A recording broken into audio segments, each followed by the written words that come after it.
That's the fundamentals of sales, is getting someone out of the pain that they're in and getting them into the promised land, getting into their ideal area that they want to be in, right? Where they don't have shitty things, where they aren't struggling with X, Y, Z, fill in the blank, whatever it is, right? And so that's really the sales process, is understanding where someone is, where they want to go, and demonstrating how your product, your software is going to get them there in the fastest and easiest, shortest amount of time possible, right? That's really what we're doing. We're just saying, okay, where are you now? Where do you want to go? All right, this is the fit. So that's kind of like some really base fundamental things with sales. Welcome to the Service Bureau Accelerator podcast, where we help tax professionals start and scale a successful service bureau. All right. Welcome to another episode of the Service Bureau Accelerator podcast. I'm here again with Tia, the tax goddess, Uncle Daddy Ross, no relation. And we are going to be talking about mastering the sales process today. Before we dive in, remember to like, subscribe, share, all that stuff that people tell you to do. Go do it. Leave comments. The comments do hit our emails. We do see it.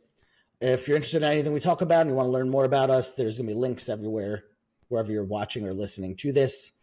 So, let's just dive right in. Mastering the sales process. Who wants to kick it off? Ross, do you want to kick it off? Yes, Ross. What is the sales process? A lot of terminology. I don't know. I don't do sales. Come on, Balls.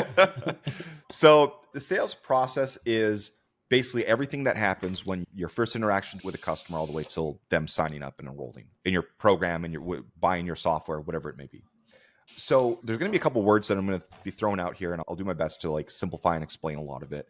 But the biggest thing, and we kind of touched on this a little bit last episode, the biggest thing that I see a lot of people struggle with sales is they do not take the time to ask good questions to understand, okay, when you're talking to a prospect, what are you looking for? What do you want? Why do you want that? What have you had in the past? What did you like about it? What didn't you like about it? If you could improve one thing, what would it be?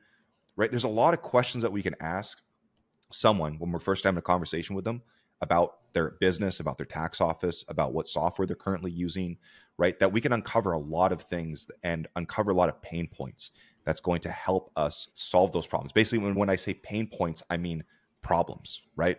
Oh, my software costs so much, right? Hey, let's take a look at what are your customers paying on bank product fees.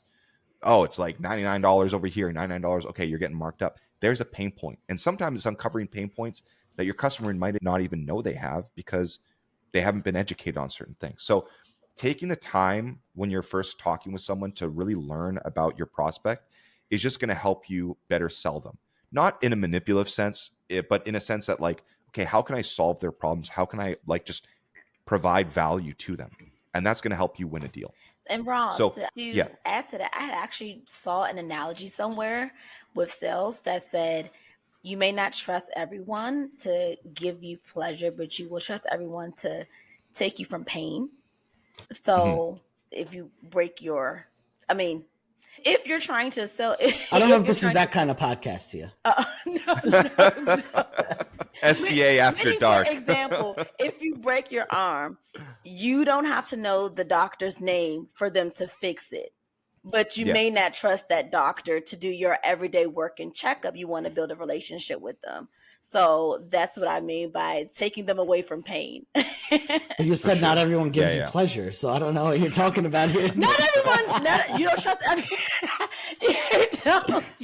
You don't trust. It's okay. Uncle Ross has you covered. It's all good. Thank you, Ross. You know what I mean. Well, you so don't and to get to pleasure. That's what I'm doing. Well, and that's actually, I don't use pleasure. I use the promised land. So that's how I deliver it too. But that's the fundamentals of sales, is getting someone out of the pain that they're in and getting them into the promised land, getting into their ideal area that they want to be in, right? Where they don't have shitty fees, where they aren't struggling with X, Y, Z, fill in the blank, whatever it is, right? And so that's really the sales process, is understanding where someone is, where they want to go, and demonstrating how your product, your software is going to get them there in the fastest and easiest, shortest amount of time possible, right? That's really what we're doing. We're just saying, okay, where are you now? Where do you want to go? All right, this is the fit. So that's kind of some really base fundamental things with sales. One thing that I mentioned before is people just pitching too fast, right? Instead of taking that time to learn what people's pain points are, to learn what they're struggling with, what they are looking for, is people just get on a phone. And this comes from, a lot of our members in our program, when they're starting out and they're starting to do sales calls, I encourage all of them to record their calls because, first of all, that's like the best tool you can use in training yourself doing sales, to actually record your phone calls so you can go back and listen to them. But then I also tell them to send them to us in a ticket. And I sit down, and I've done this, I don't even know how many times at this point, but I've sat down and I've listened to our members' sales calls, and I give them 1, 2, 3 pages of notes on that specific call. And a lot of times I'll hear someone asking some very basic questions like, where are you from? How many years you've been in business for? How many products do you do? Okay, cool. Blah, blah, blah. Here's my pitch. Here's my offer. Here's my software. Here's why you should buy it. And it's like, what are you doing? Like, you cannot just jump into that so fast. You need to take time and really uncover those pain points, because then you can demonstrate based on the information that they gave you how you're going to solve their problems, right? It's their words that you're being able to use to sell them. So take the time to really learn that. So we typically like to break sales into a couple pieces. The first part is like generating the lead. So what I mean by that is, what did they see? What marketing, what post, what interaction, what referral, what got them to schedule a call with you in the first place, right? That is an important part. That's typically more covered with marketing, but understanding like what they saw first before they got on a phone with you is important, because it's going to help you kind of guide the question a little bit. For example, with us, we send everyone to a webinar. Well, after the webinar, guess what? Now I can ask a bunch of questions. Hey, how did you enjoy the webinar? What did you like about it? Was there anything you were confused about? Do you understand now what it means to be a service bureau? XYZ, right? There's a lot of questions that I can begin with that's just going to open up the conversation and allow me to start going into more specific questions about their business. So knowing where someone comes from helps from the beginning, even if it's just a simple post. Hey, I got a software package. It's $97. It includes this. Book a call. Hey, what made you interested in scheduling a call with me? Why are we here today? That's a great opener question. It allows someone just to open up and just start. Like, it's sometimes it can be a can of worms, because they'll just go off into Pluto and they'll just talk, and they'll spend like, next thing you know, is 10 minutes and they're telling you the whole life story about how they got into the tax industry and why they're getting screwed over. But there's going to be so much information there that you can write down, and you can really take note of it. Okay, these are some pain points that they're already telling me. I can now address these and show them how I'm going to get them out of those pain points. I'm going to solve these problems. So that's the second part, right? First part, generate the lead from any marketing, whatever. Second part is discovery. And we call it a discovery because that is the objective of that call. It's to discover information about your prospect. It's not to sell them. It's not to try and shove a product down their throat. It's to learn about the prospect, to figure out, first of all, we used to call it actually a qualifying call. Are they a good fit? Oh, I don't do any bank products. I only do business returns. Cool. Have a nice day, right? End of conversation. I do not need to go any further. But we wanted to take time on the discovery call to really learn about the prospect. Like I said, understand, uncover those pain points, qualify them. Are they a good fit for my program? And sometimes if you're doing a high ticket program, can they afford my product? Or am I just wasting my time here? Right? I've literally done that on the phone with someone where I'm like, so what are you currently doing for work outside of the tax season? Like, oh, I'm on disability or whatever. I'm like, okay, cool. Well, our program starts at like $4,000. And I just, usually you wait to price them, but I just knew immediately based on the information that they don't have money. So I just told them straight up, hey, this is what our program costs. Do you have the means to pay that? They're like, oh no, I thought it was going to be like maybe $200. Like, okay, cool. Well, now I'm not going to spend any more time with you. And it's not a bad thing or a mean thing to do that. We have to understand we're in business. Like, our time is valuable. We need to be able to identify the leads and qualify them as soon as possible. Am I wasting my time here? Or is this someone that I can actually serve and can I actually help them? Right? So that's a really important part of discovery, is asking good questions to learn about the prospect and really understand what are their goals, what are their objectives, what are their pain points, and how does my product or how does my software fit in there to solve those problems and provide those solutions to their business. And to clarify, is this for low ticket or low ticket and high ticket? You still should do a discovery call. For both, for everything, right? For any sales conversation, you should always start with a discovery. The only real difference is how much time you may spend on that discovery. Like a high ticket, depending on what you're selling, right? Like we did a whole marketing program. So our discovery was like at least 20 to 30 minutes long. And we had to learn, we were like, okay, what do you currently do for marketing? What are you doing in XYZ, right? We had to ask all questions that were very specific and relevant to our program. And that's another thing too, is like really shaping those questions around it. If you're just selling software for like $100, cool. What software are you currently using, right? How many returns do you currently do? How many bank products do you fund every season, right? Those are qualifying questions. So they, okay, I'm using software. I do bank products. I do about 20, 30 products, 50, 100, whatever it is. Okay, check. Cool. Do you know what your fees look like right now in your software? Can you pull that up? Let's take a look. Let's go over your fees. Because now I know, okay, is this person getting a good deal on their software? How much do you pay for your software right now, right? There's so many questions that you can ask that are specific to what you have to offer them. Does that make sense? Yeah. Or am I just ranting? This is not a training call, Ross. We hear you. But the discovery is very important. And I think, again, like that's probably one of the areas where they people try to shortcut the most. And it is the most important part of the sales process is the discovery. And how long is that? How long is a good discovery call? Again, it depends on the offer, but at least 15 to 20 minutes, sometimes 30 minutes. It depends how long it takes you to get through your questions and to learn and make sure that you've learned enough about the prospect where you're like, okay, I know what the problem is. I know how I'm going to solve it. Cool. I've got a really clear understanding of this person and I've qualified them that yes, I can help them and I can provide them a good fit for my product. Now I can move into the actual pitch. Sometimes that may be the same call. Like if you're doing a low ticket offer where it's $100 software, you could do a 30-minute call where the first 15 minutes is discovery.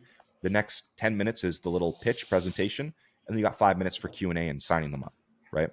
We typically do like to break it into two parts where for even like, I think low ticket as well, we did this, and for high ticket where we do an initial discovery call, right? We understand, okay, what are they looking for? What are their pain points, et cetera?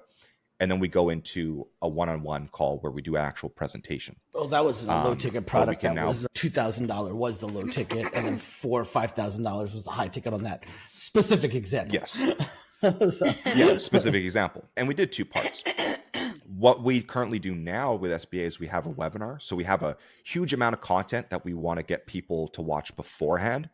And then we talk to them and we do a one call discovery and close at the same time. So we'll do 15, 20 minutes discovery. And then, okay, hey, so you saw the webinar. So we go through what's included. We do the whole presentation. They find out what it costs. We give them the pricing. Yeah. So yeah, they've seen everything. And if you think about like a timeline, I don't know if anyone's watching or if you're listening, I'm actually holding my hands up and I'm setting like a bar, like a horizontal bar of like the timeline from start to finish. What we do is we want to try to get someone as far down that road, like as far as possible down the sales cycle, basically. So they know our product, they know what's included, they know the price point, they know the software, like they know a lot of information about our product. Now we get on the phone with them and really it's just answering some questions, some really kind of, because it's usually a little bit technical about being a service bureau. We make sure it's a good fit and then we enroll them, right? It simplifies the conversation. But that webinar that gets them all the way there, that has been something that we've been working on over the last 3 years to really get it dialed in. And we keep improving, keep tweaking and changing it. And the other thing, I think people assume they need to have a webinar to go and sell. You don't. Just pick up the phone and start talking to people. Have two phone calls. That's the easiest way to get started. The people that try and copy our webinar, you guys know who you are. There's a whole shit ton of stuff that happens in between them that you can't see that makes it successful. And if you don't understand why we're saying certain things on the webinar, you can't just copy and paste. It doesn't work like that. But coming back to like the sales process, I think that's the really best way to master the sales process is to really take time in the discovery, shape your questions around your market, like obviously software, like EROs, shape your questions around pain points that either you yourself have had. And the more you talk to people, guess what? People are going to bring things up where you're like, oh shit, I never thought of that. I should add that into my discovery questions. I should ask them about this as well, because I noticed it keeps coming up in our conversations. Maybe I should ask that sooner because I'm going to uncover some important information there. So it is an ever evolving thing, right? Like the sales process, when we talk about mastering the sales process, it's never fully mastered. You're just getting better and better at it, right? Like even with our process, how we sell, yeah, we're really good at it and we're really effective, but it can always be better, right? You're never actually finished. You never have like the perfect sales system. It's not. You're always going to be tweaking, always trying to improve on it. And so that just comes over time.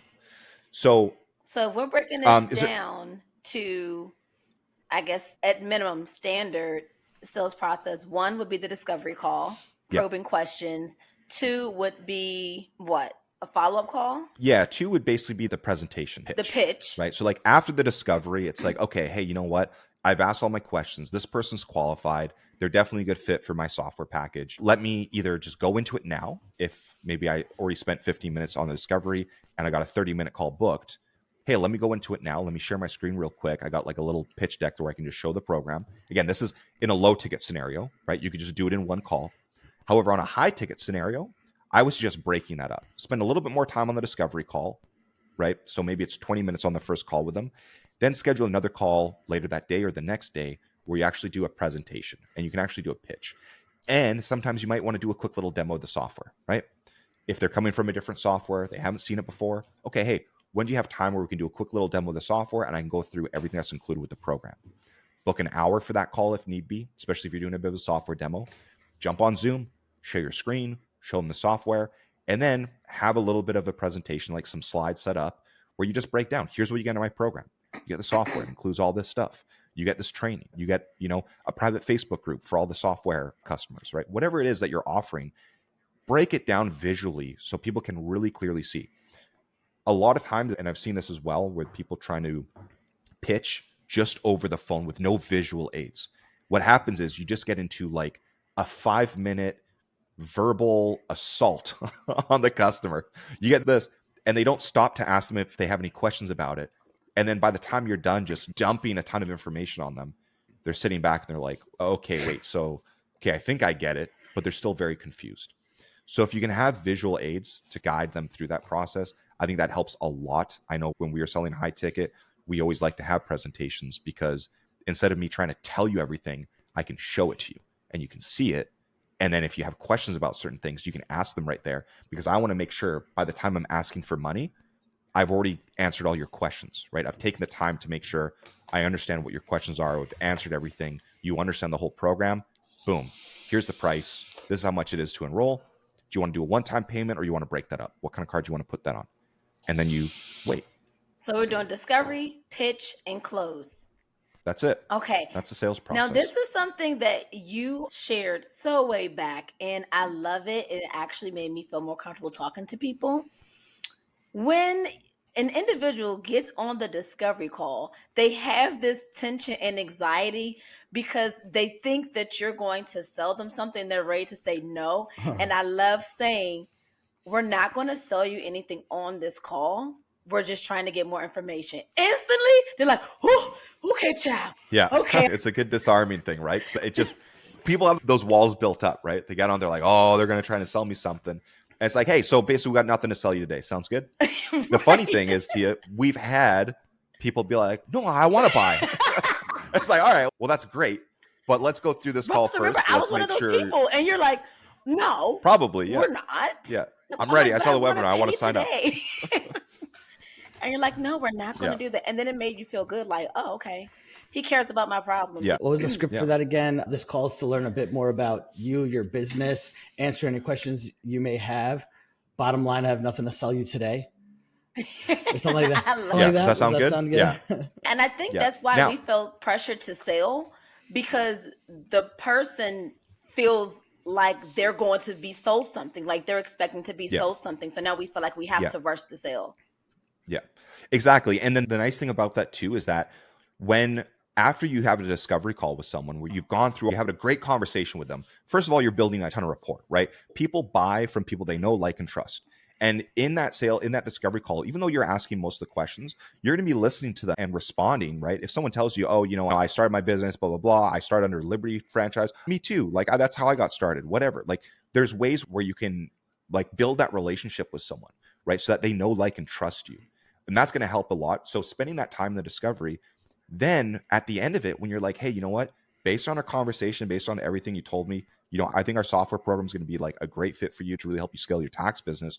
When do you have another 30 minutes for our second call where I can just really break down the program, go over everything with you, go over payment details, all that stuff? When do you have time for that? Now it's a very easy way to just get someone on a second call. But now we know what's going on. Hey, we just had a great conversation. You probably enjoyed the conversation because everyone likes to talk about themselves. And that's mostly what they're doing on the call. Now we're moving them to a second call where we said what the objective is. I'm going to go over the presentation. I'm going to go over pricing, and we're going to go through enrollment. Sounds good? Cool. Now we're on that call. Now we all agree to the same rules. Now we know, okay, this next call, I better have my credit card in hand because we're going to go over the program and I'm going to be pitched, right? It's like we're on the same page. And that really helps a lot where it's not, people aren't getting blindsided with a sudden pitch and a sudden price drop. It's like, oh, geez. It's really smoothing out the process and allowing people to be prepared for those next steps so that they know. And guess what? When someone shows up in that demo, you already told them that you're going to pitch them and they showed up. So that's really qualified, and it really helps you in that process with both parties knowing exactly what's going on. And Roz, there's a part to this that we're not actively talking about, but that does play a part in how the discovery call goes. And that is how you've gotten that person or how you've marketed to get that person in. Mm-hmm. And like, for example, I have experience where you market a price or you market something alluding to, I guess, being transparent in your marketing and your pricing and then trying to get them on the phone. It's a little bit different of an undertone than having marketing that may talk to a different pain point, and then that's how you got them through your funnel. Does that kind of make sense? Yeah, I mean, a lot of like having the price reveal before the discovery call. For sure. Yeah, if someone gets on when the first time they talk to you and they already know the price, right? I mean, there's nothing wrong with that. Like, it's the only thing that could happen is that people don't book a call with you because they see the price, right? So if it's like a high ticket, you'd never want to display your pricing, right? If it's low tick, yeah, you can throw the pricing out there, $297, $197, $97, whatever it is, because that's going to entice people, right? Like, that's what it's leveraged for. And in that conversation, like, even if they saw the pricing, it's not really going to change the flow of the conversation that much, right? The only thing that it would do is maybe add a couple questions on that, where it's like, if they saw the pricing, oh, what made you, so I saw it looks like you came from, or you would ask them, hey, what made you schedule a call today? Oh, well, I saw a deal for like software for $97. You guys are doing that? Yeah, that's right. Yeah, we're offering software. It's $97. This is how we're able to do that. Does that all make sense? Cool. So tell me more about your business. That's it, right? It's probably only just going to affect like the opener on how you're actually going to open the conversation with someone. And then from there, you still go through the same questions, right? It doesn't really matter necessarily what they saw before or what ad they saw that they clicked on or what post they clicked on to book a call with you. You can always ask them that. Hey, how did you find out about us? Or how did you schedule this call today? Oh, I saw one of your posts about blah, blah, blah. Okay, cool. So what made you want to actually schedule the call? What made you engage on that post and book a call with me today? Boom, and then they just start opening up. Does that kind of answer the question as far as like, based on what they see? Mm-hmm. Yeah. Now, something that we haven't actually talked about too, which is one of the big things about mastering the sales process, is scripting. What I mean by that is writing down and reading off of what you wrote down instead of trying to come up with something in your head on the spot. So this is a huge thing for me. When I first got started in sales, I didn't have scripts. And then I went through a program from Jordan Belfort, The Wolf of Wall Street, and he's all about scripting. And I realized really quickly, I was like, oh my God, this completely, like not completely eliminated, but like 90% of my like resistance to pick up the phone and call someone was eliminated because I had a script. I just had to read, right? My anxiety before a call was practically eliminated because I didn't have to remember everything. I just had a script that I had to read. So having a script is a tool that you can leverage where it's the exact same set of questions that you go through every single time, and you just have a process, right? That's the part of mastering a sales process, is to create a process. If you don't have a script with all of your questions that you want to ask someone laid out for your discovery call, you do not have a process, right? When you do that, now you can have the exact same conversation over and over again and get better at doing that exact same question over and over again. Same thing after the discovery. When we get into an actual presentation with the prospect, guess what we have on our presentation? A script, right? So we can just look at a slide. They're seeing one slide, but on the other screen, I'm reading my notes, and I don't have to remember what's on the slide because I'm just reading my notes, right? I don't have to remember that really important story that conveys proof of concept or shows that people are getting results with my program. I just have to read the story because I already wrote it down. So taking time to really script stuff out as well is like, that is when you truly start to kind of master it, because then when you've got it scripted, you're doing the same thing over and over again.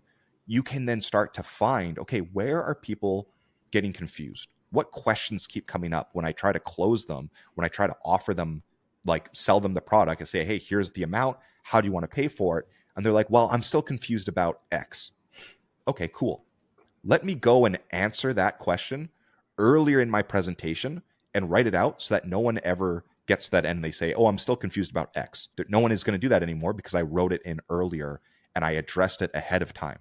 That's a thing called crushing objections, right? It's like in our presentation, we want to completely remove any reasons why they should not buy ahead of time so that when we actually get to revealing the price and how to get started, don't have any reasons not to buy anymore except for maybe trying to figure out their finances. And that's it. And that's an easy one to deal with, right? So scripting really allows you to build that process to make a repeatable sales system that over time, as you're growing your business as well as you're growing your service bureau, guess what? Now you don't always have to be the person on the phone because you've created that process. You created a system that converts. Now you just need to put someone in place of you so they can do the discovery calls and they can actually do a presentation and close deals. So that's the long scope of it from start to finish, right? Creating your discovery call, getting your presentation, scripting it, really building that process, because then at some point, guess what? You can put someone else in charge of that and you can focus on other parts of the business. And one part we missed out on is how do you get the objections? You get them through the discovery call. Yeah, for the most part, you're going to learn a lot about the person on the discovery call. And especially if it keeps coming up. If it's the same thing that keeps coming up during the discovery call, then you add that to your sales pitch and then your sales script. Yeah, and you can always add that to your offer as well. I think another thing that people don't realize is like, just because you have one offer, and by offer, what am I including in my software package, right? Okay, I'm including software, I'm including tech support, all the standard stuff, plus a bunch of bonus things. If you keep hearing the same thing again and again, and it's not offered, but you know you could actually deliver it very easily, why not add it into your offer? It's just going to make your offer stack even better. And so something we do every year is we review our offer stack and we tweak it and we change it because our program is always improving. And so our product is always improving. Therefore, our offer is always improving. So we add things in as we see it come up more and more often. So an example of that would be like maybe someone is asking about, I always really struggle with like client intake, like getting all the forms and everything. And you go, oh, cool. Well, I've got like some form templates that I use myself that keeps it really organized. Why don't you just include that as a bonus? Oh, hey, by the way, we also have this because I've heard so many people ask about it. I'm just going to include this now because it really takes nothing for me to go and deliver on this, but it adds a lot of value to my customers. So that's a big thing about mastering the sales process is listening to your customers. And when you're doing a discovery call, get a notepad, write their name down, write the date that you talked to them, and start writing down all of the answers that they give you. How many products did they do, right? How many locations do they have? How long they've been in business? Where are they located? What software are they currently using? What are their current fees? What do you like about the software? What don't you like about the software? Because all that information they're going to give you when you actually go and present, you can come back to those things. Hey, I remember on our call yesterday, you told me X, Y, and Z. Does that sound familiar? Cool. Well, here's how it works with my software. This is how much easier it is to do that, right? You told me before that you have a real problem with all the client intake process. Well, with our software, we have like the mobile app so your customers can upload their documents directly. Plus, I have a bunch of internal intake forms that you're going to get access to. So you need to send these to your customers. They fill out all their information. It comes right back to you to really help you streamline the onboarding. Wow. Guess what? You just painted a picture on how your product is driving direct value to that specific customer based on what they told you. Again, they're going to tell you what they want to buy. They're going to tell you how they want to be sold. So we need to make sure that we're listening, actively listening, making notes of it. And then we're getting to the presentation. You bring that back up. Hey, remember yesterday you told me this and that? Well, this is how I'm going to solve that problem. Perfect, right? We need to solve those problems. That's really how we're going to do it. And I know there's a lot of stuff that we talked about already on this episode. Like there's tons of stuff when we get into the sales process. But start with just having conversations with people that you're not trying to sell them. You're just trying to learn about their business. That's the best place to start. And just listen to people, right? Have a meaningful conversation where you're not trying to talk about your business. Let them talk about their business, how they got started, where are they at, where do they want to go, what are their goals. Learn as much as you can about the prospect, and you're going to start to learn really quickly what people are actually truly looking for and how you can position your software to provide those solutions to them. So that's the biggest thing is that don't rush the discovery. Get on the phone with someone. Don't have nothing to sell them on that first call, right? Like you said, Tia just knocks away those barriers, right? They're just like, all right, cool. Let me just have a conversation here and learn about your prospect. It's going to help a lot in the sales. Yeah. Focus on being service-centered and solution-oriented for sure. Yeah, 100%. And one last thing that I just want to add to maybe wrap everything up, probably should have started with this actually, is that I know a lot of people have a negative connotation around sales, right? They're like, oh, used car salesman, blah, blah, blah, they're just trying to get my money. One thing that really helped me with sales is it's just rewiring how we think about sales. If you sit there and you're like, oh, salespeople are just trying to scam you, they're just trying to take your money. Well, guess what? You're probably not going to enjoy doing sales because that's what's going on in your mind, that now you're just a scammer and you're just trying to take people's money.